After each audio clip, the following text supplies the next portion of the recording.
Madam, pause for a moment before you go, and with them out of earshot, hear who exactly it is you are taking into your home. As yet you know but little, and I know it all. Really? I cannot fathom what makes you keep me here. Just stand here and listen. What I told you before was worth your hearing, and this, I do believe, will be even more so. Shall we call the others back, or do you want to speak only to me and to these women? I can talk freely to you and to them. Forget about the others. Well, they have gone, so you can begin your story. None of what this fellow told you is the truth. He lied before, and he is lying now. You don't mean it. Tell me everything you know, because I don't know what you are talking about. I heard this man declare before several witnesses that it was entirely because of this girl that Heracles toppled Eurytus and the lofty towers of Echelea. It was Eros alone that fueled this prowess of arms, or for that matter, his incursions among the Lydians, his servitude to Omphale, and the hurling of Iphitus to his death. Now the fellow ignores all this and broadcasts a different story. No, the truth is, when he failed to persuade her father to let him have her as his mistress, he challenged him on some trifling pretext and declared war against her country, killed the king, her father, and raped the city. And now, as you see, he sends her to this house against his own coming, all premeditated, madam, not as a slave, don't expect that, but as an object of his lust. I thought I would tell you all of this, my lady, exactly as I heard it from the lips of that fellow Lycus. It was common knowledge among the Trachinians in the marketplace. You can ask any of them, and if this is not a pleasant piece of news, I'm sorry, but it is the truth. What misery! How am I placed now? What hidden mischief have I given shelter to? A nameless one, he swore, but dazzlingly beautiful in looks and person. She is the daughter of Eurytus, and named Iole. Anything more about her history he didn't say. Because, of course, he never asked. A curse, not just on evildoers, but especially on a sneak who broadcasts lies. Women, what am I to do? What we have just heard has struck me dumb. Get hold of Lycus and force him to tell the truth. Good advice. I shall do just that.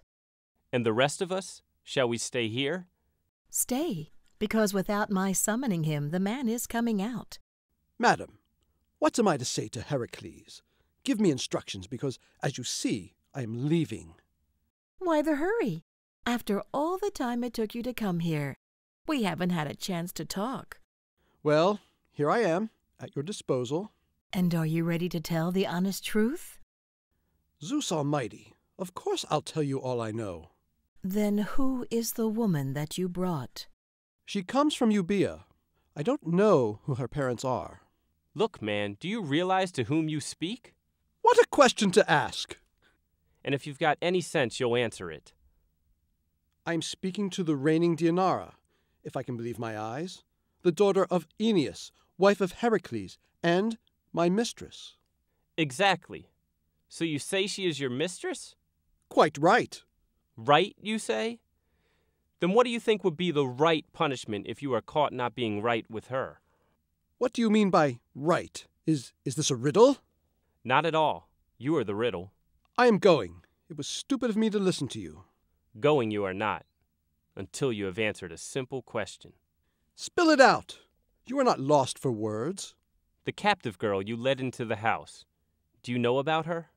I do. What is your question? Did you not say that this girl, whom you profess not to know, was Iole, the daughter of Eurytus? Where on this earth and from whom will you find anyone who heard me say that?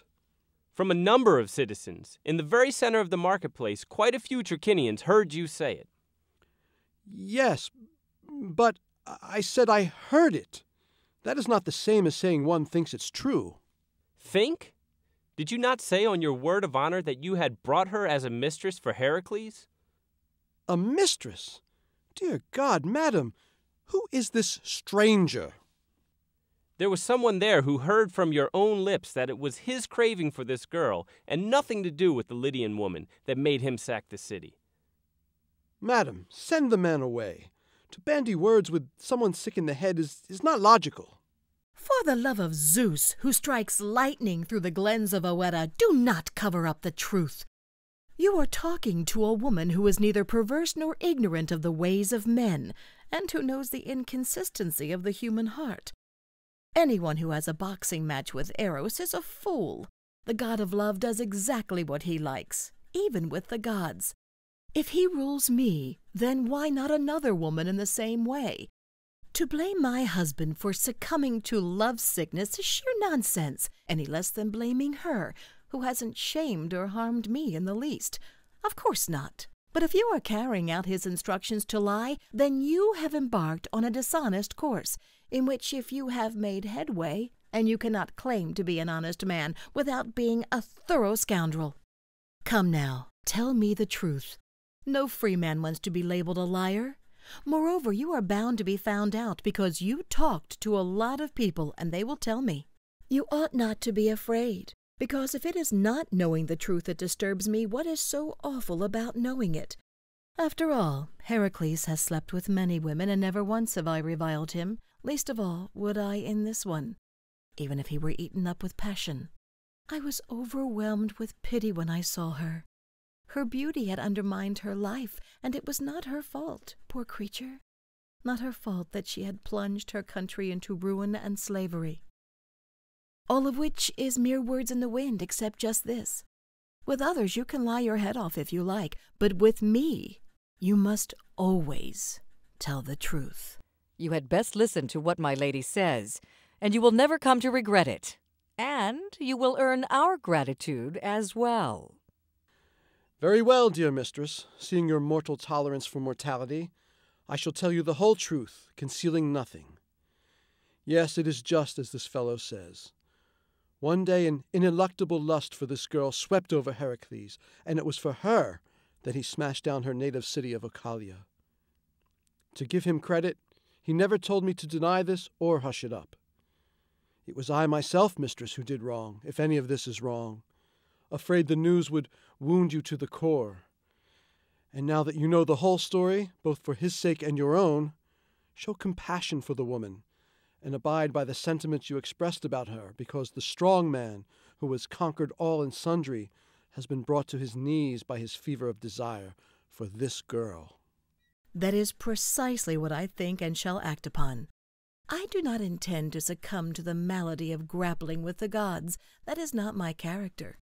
Let us now go into the house, so that you can take down my messages and be given the exchange presents that go with them.